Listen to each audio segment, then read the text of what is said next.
Good afternoon. My name is Zach Thompson, and I'm the Clay County Prosecutor. I'm joined by Deputy Chief Assistant Prosecutor Angela Ravkin and Victim Advocate Laura Castillo.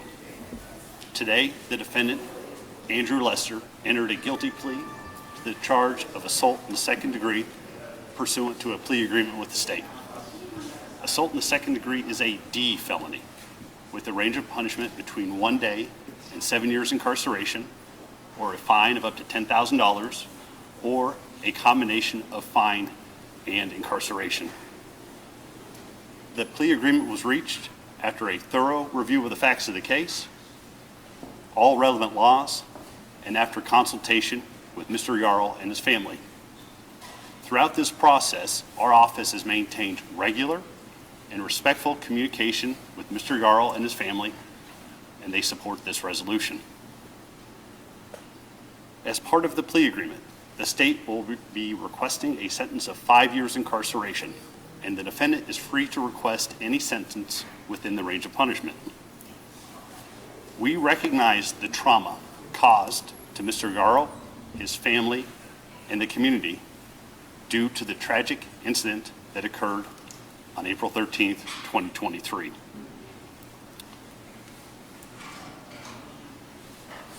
This outcome ensures accountability for the defendant, provides closure to Mr. Yarl, and satisfies the need to achieve a just result in the case. It allows our citizens to move forward knowing that the court system in Clay County, Missouri yields just results for victims and defendants. At today's hearing, the judge accepted the defendant's guilty plea and set a sentencing hearing on March 7th at 10 a.m. Both the state and the defense will present evidence and argument at that hearing to assist the judge in crafting an appropriate sentence. In this case, as in all criminal cases, it is ultimately the decision of a judge as to what sentence a defendant should receive. Although the defendant has entered a guilty plea and accepted responsibility for his conduct, a guilty plea by itself is not enough. This case is not over. Sentencing has yet to occur. Because sentencing has not yet occurred, I am legally and ethically limited about how many details I can discuss about the case. Having said that, I'll answer a few questions. I have a question for you, a two-parter here. Can you give us some insight of what went into this plea deal from your office? Was it a lack of confidence in the case, or from his side and your discussions with the family? And then secondly, we have an interview with the family that's coming out in a few days that we did an interview with, and they have made it clear that they have not been satisfied with your office, even at one point requesting Jane Peters Baker take over the case. Your response to their lack of satisfaction with you? So the first part of your question was how we got to the plea agreement. So some insight into the plea. How do we get here? Sure. When we can craft a resolution that provides closure to Mr. Yarl and his family, holds the defendant accountable, and meets the ends of justice, we take those opportunities. In regard to the frustration with our office and the system in general, we understand that frustration. But throughout this process, our office has maintained regular and respectful communication with Mr. Yarl's family. They were consulted during the process and during important decision-making processes. Zach, is there anything you regret about pursuing a plea deal in this case? Based on the totality of circumstances, right, we reviewed the relevant facts, we reviewed the law, we took into account the trauma of the incident on Mr. Yarl and his family, and based on our communications, both direct and written, with Mr. Yarl and his family, we agreed that this would be a just resolution in the case. So nothing you regret about bringing forward? No, sir. Okay. Zach, did you also consider that Mr. Lester would look rather sympathetic to what would probably be a mostly white jury? So when we were having communications about the trial, right, we explored all aspects of the case, both positive and negative from the state's perspective. Right? It's my obligation when I'm talking to victims of crime to be honest with them. Right? So we explored all of those things. And we take into account the feelings and wishes of the victims, right? Because they're the ones most affected by the crime, and they're the ones who are going to have to relive the crime when they testify in court. From your office's perspective, can you tell us what role race played in this? At the very start of this, you said race was an element in this case, but as the proceedings went along, you never brought it back up, and that was sort of the frustration from the family. From your perspective, what role did race play in this case? So when I first addressed this case, I said that race was a component in the case, right? And race is an obvious component in this case. However, no evidence was uncovered that revealed a racial motivation. Can you explain the sentencing recommendation? You recommend 5 years. I know the maximum is 7 years. Were there mitigating factors in that play that led to the 5 years adjustment? So we believe a 5-year sentence accurately reflects the severity of the offense and the impact it's had on Mr. Yarl, his family, and the community. Sir, was your office prepared to go to trial next week if Mr. Lester did not agree to the plea? Yes. Did he come to you for the plea, or did you guys go to him?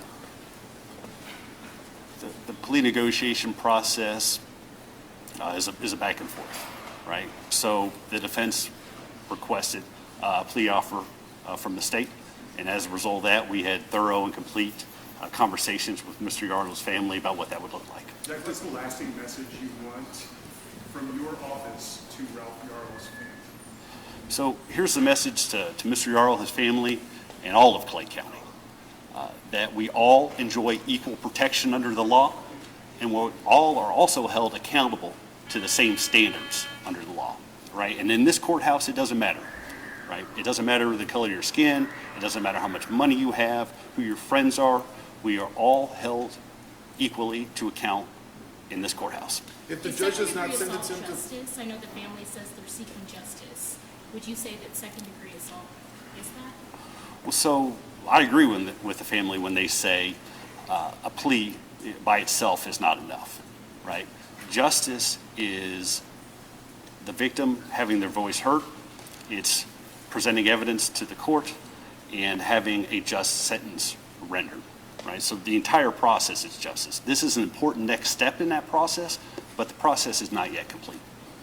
Self-defense was going to be probably a major part of the trial and arguments and that sort of thing. Can you give us your assessment of self-defense from Mr. Lester's perspective? So let me be clear. My team and I strongly support the right to self-defense. Self-defense has reasonable limits, and those reasonable limits are in place so that everyone in our community can be safe. Can you tell me what what sentence Lester's attorneys are seeking? I don't know.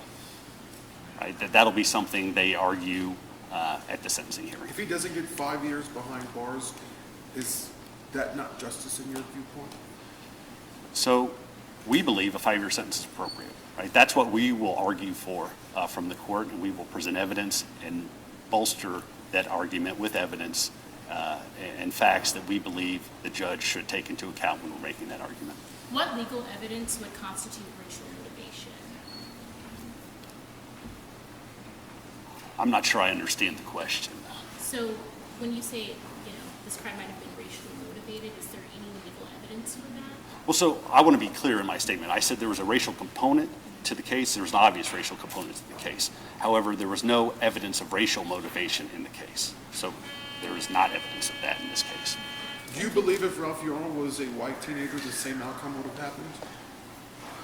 Like I said, in this courthouse, in this county, it doesn't matter the color of your skin. Everybody gets equal protection under the law, and everybody is also held to the same standards under the law. How much did a self-defense claim lead to this agreement?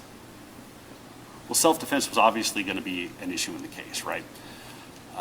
But like I said, everyone has a right to defend yourself from criminals who mean you harm. There are reasonable limits in place when it comes to self-defense, and those limits exist so that everyone in the community can be safe. What was your level of confidence going into trial next week that you were going to get a conviction in this case? Well, we wouldn't have filed the charge if we didn't believe the evidence didn't exist to establish it.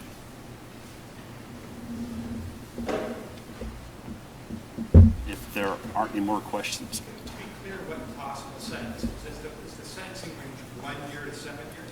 So the sentencing range on the D felony is 1 day incarceration to 7 years incarceration, or a fine of up to $10,000, or a combination of both. Right. Thank you all for coming today.